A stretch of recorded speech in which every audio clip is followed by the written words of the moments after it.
Hola, mi nombre es Marlis Mejías y les doy la bienvenida a otro episodio de Mitología Viva, un espacio reservado para la mitología nórdica y la mitología comparativa, donde compartiré con ustedes cómo la mitología vive en nuestras experiencias más desafiantes y también en los momentos más cotidianos.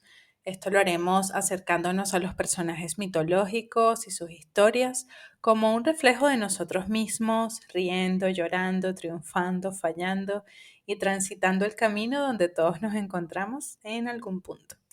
Como te había prometido, esta es la segunda parte del Ragnarok. En el episodio 8 te conté acerca de las fuentes de este mito y sobre cómo se desencadenó y desarrolló. Y ahora es momento de responder pues, a las interrogantes con las que cerramos el episodio anterior.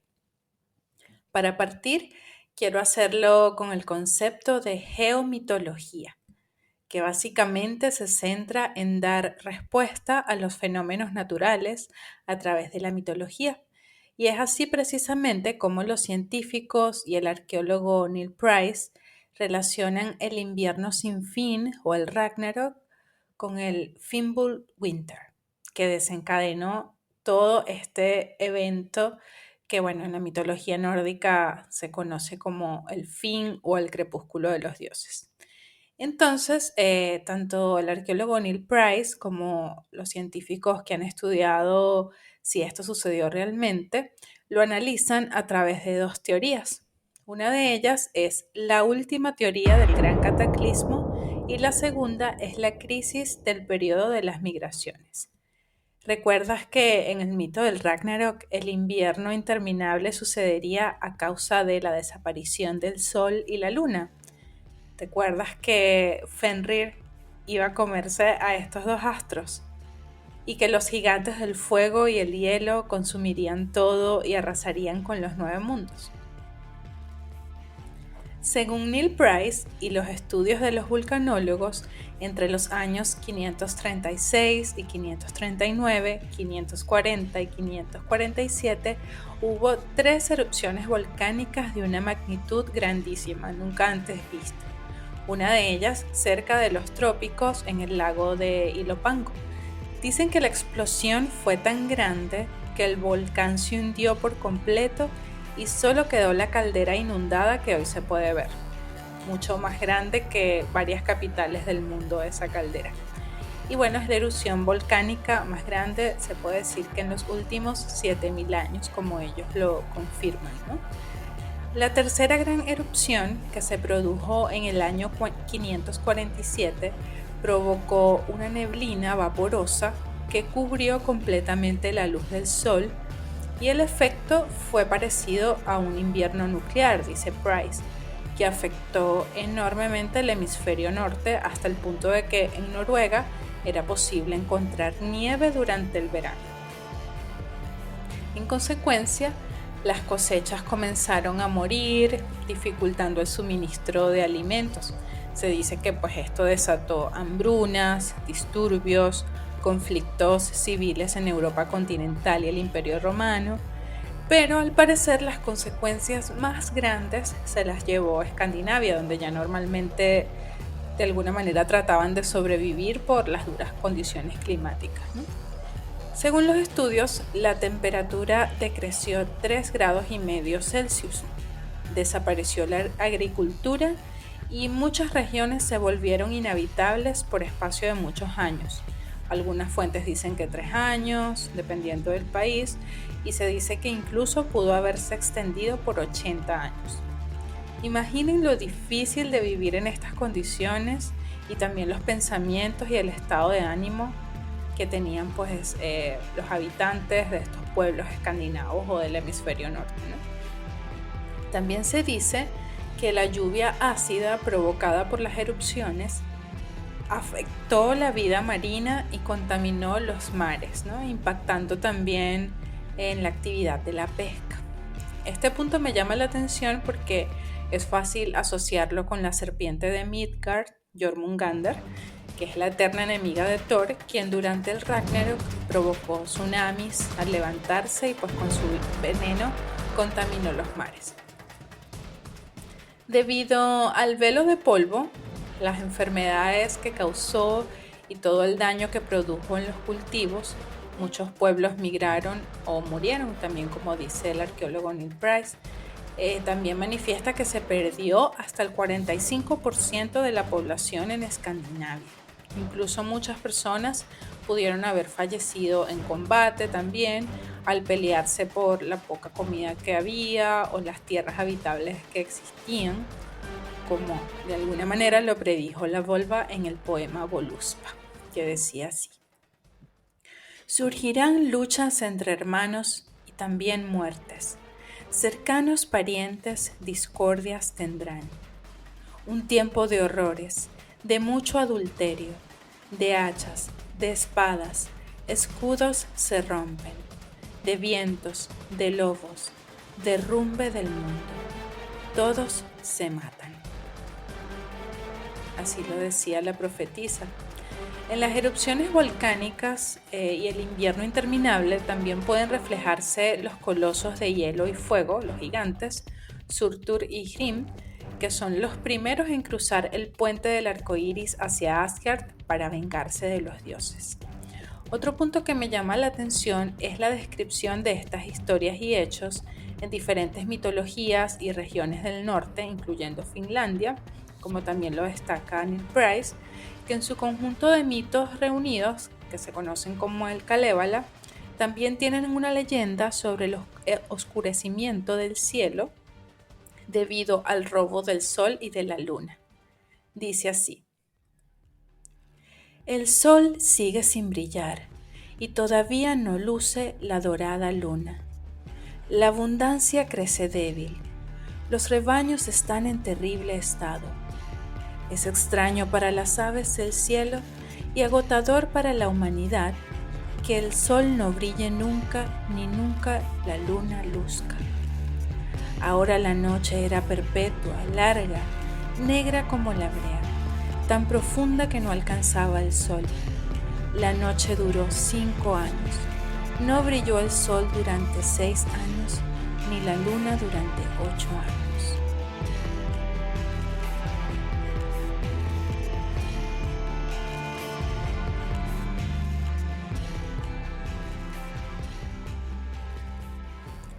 Se entiende que de alguna manera la desaparición del Sol y de la Luna, además de causar desequilibrios climáticos, también causó una enorme nostalgia y angustia entre los pueblos.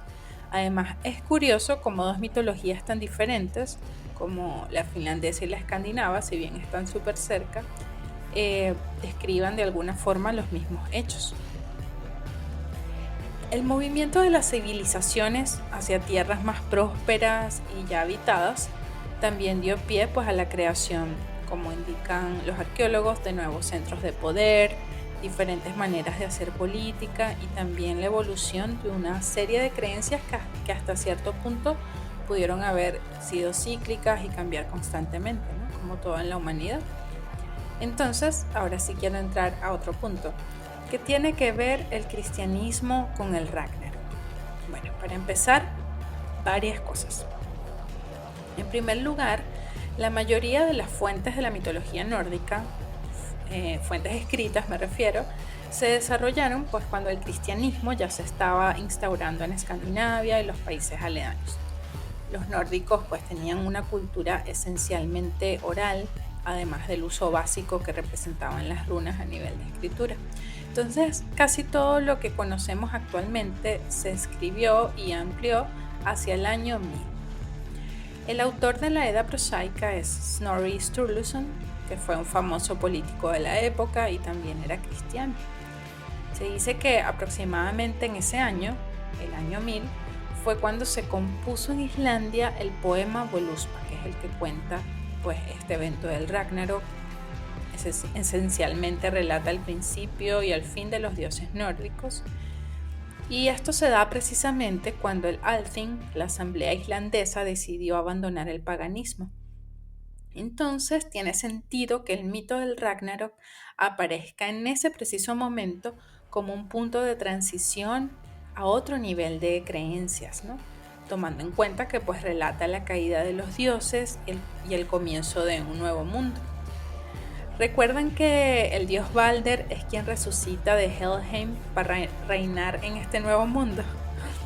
Pues algunas teorías atrevidas señalan que este dios tan noble pudo haber sido la representación de Cristo, no tanto como persona, sino por su regreso tras el Ragnarok y su relación con la idea también de precisamente del bien y de la justicia. De alguna manera, los antiguos dioses nórdicos y sus historias pudieron haber sido modificadas en diferentes niveles como herramientas de cambio, ¿no?, en función de nuevas creencias religiosas, sociales y también políticas. Recuerdan que Balder, en compañía de su hermano Hod, encuentran entre la hierba un tablero de ajedrez y figuras de oro que representaban a los dioses Thor, Odín, Loki, Heimdall y todos los demás. Bueno, esto podría ser un recordatorio de su presencia eterna y cíclica, ¿no? En algún lugar y en diferentes escenarios. Siempre nos va a tocar enfrentarnos a diferentes luchas, otras batallas, enfrentarnos al final, a la caída de las creencias también, surgimiento de nuevas creencias y siempre con el recordatorio de nuestras raíces. Quizás eso es lo que significa un poco ese tablero, ¿no? La presencia constante, pero acompañada de un nuevo sistema de creencias. Desde el punto de vista cristiano, el hecho también de reducir a los dioses nórdicos a figuras de oro irreales, ya no de carne y hueso como solían imaginar los pueblos escandinavos a sus dioses, puede indicar, como ya mencionaba, la finalización de esas creencias y colocarlas en la posición de algo digno y noble de recordar, algo cultural, nada más. Por supuesto, estas son conjeturas y teorías también, y en ningún momento restan belleza y espiritualidad a los mitos nórdicos. De hecho, es bastante natural encontrar estos puntos de conexión en el estudio de la mitología comparativa, el viaje del héroe, y por eso en muchos puntos también nos identificamos con esos relatos. Estos puntos de conexión que le dan sentido a nuestra historia y a la historia de nuestras creencias es también uno de los motivos por los que nació este podcast. Quizás te estás preguntando por qué después de apenas 7 episodios estoy hablando acerca del Ragnarok y que representa el final, ¿no? Y creo que el motivo principal es porque quiero mostrarte la sustancia que hay detrás de la mitología nórdica y cómo puede orientarse en muchas direcciones, comparaciones y contextos también. Además de cómo los mitos pueden aparecer en diferentes momentos de la historia. Pero no te preocupes porque aún quedan muchas sagas, mitos y dioses nórdicos por conocer. Entonces en el próximo episodio los vamos a seguir acompañando en sus aventuras.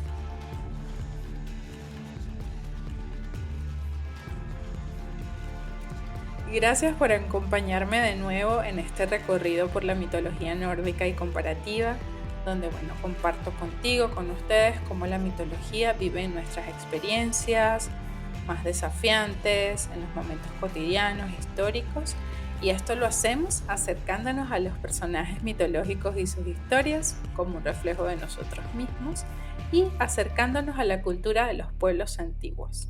Yo soy Marlis Mejías y te espero en el próximo episodio de Mitología Viva. Te mando un abrazo.